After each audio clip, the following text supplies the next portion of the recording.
নাউজুবিল্লাহ শব্দের অর্থ কি? আমি আল্লাহর কাছে আশ্রয় চাই। আস্তাগফিরুল্লাহ শব্দের অর্থ কি? আমি আল্লাহর কাছে ক্ষমা চাই। আল্লাহু আকবর শব্দের অর্থ কি? আল্লাহ মহান বা আল্লাহ সর্বশ্রেষ্ঠ। মাশাআল্লাহ শব্দের অর্থ কি? আল্লাহ যেমনটি চেয়েছেন। জাযাকাল্লাহ শব্দের অর্থ কি? আল্লাহ তাআলা আপনাকে উত্তম প্রতিদান দিন। আসসালামু আলাইকুম এর অর্থ কি? আপনার মৃত্যু হোক। আসসালামু আলাইকুমের অর্থ কি? উটের নাড়ি ভুঁড়ি আপনার জন্য। আসসালামু আলাইকুম এর অর্থ কি? আপনার ওপর গজব পড়ুক। আসসালামু আলাইকুমের অর্থ কি? আপনার ওপর আল্লাহর শান্তি বর্ষিত হোক। চৌধুরী শব্দের বাংলা অর্থ কি? 4 অঞ্চলের প্রধান। শিকদার শব্দের বাংলা অর্থ কি? জমিদারের সহকারী। খন্দকার শব্দের বাংলা অর্থ কি? ধর্মীয় জ্ঞান সম্পন্ন ব্যক্তি। শেখ শব্দের বাংলা অর্থ কি? জ্ঞানী বা পণ্ডিত। খান শব্দের বাংলা অর্থ কি?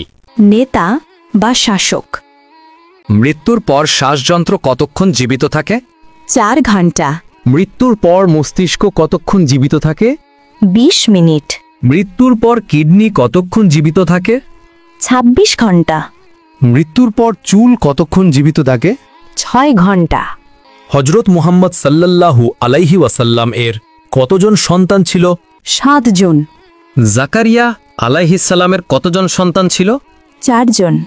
দাউদ আলাইহিসসালামের কতজন সন্তান ছিল? 4 জন। সুলাইমান আলাইহিসসালাম এর কতজন সন্তান ছিল? 4 জন। মানুষ মৃত্যুবরণের 40 দিন পর তার রুহু বাড়িতে আসে, এটি কেমন বিশ্বাস? প্রচলিত কুসংস্কার। মাজারে ও পীরের দরবারে সিজদা করার বিধান কি? হারাম। বান্দার কোন আমলে আল্লাহ তাআলা সবচেয়ে বেশি খুশি হয়? তওবা করা। একজন মুসলিমের ওপর সর্বপ্রথম ওয়াজিব কি? তাগুতকে অস্বীকার করা। আল্লাহুম্মা গফিরলি শব্দের বাংলা অর্থ কি? হে আল্লাহ, আমাকে ক্ষমা করুন। ওয়ারহামনি শব্দের বাংলা অর্থ কি? আমার প্রতি দয়া করুন। ওয়াহদিনী শব্দের বাংলা অর্থ কি? আমাকে সঠিক পথ দেখান। ওয়া আফিনী শব্দের বাংলা অর্থ কি? আমাকে সুস্থতা দান করুন। ওয়ারজুগনি শব্দের বাংলা অর্থ কি? আমাকে রিজিক দান করুন। আল্লাহুম্মা গফিরলি শব্দের বাংলা অর্থ কি? হে আল্লাহ, আমাকে ক্ষমা করুন।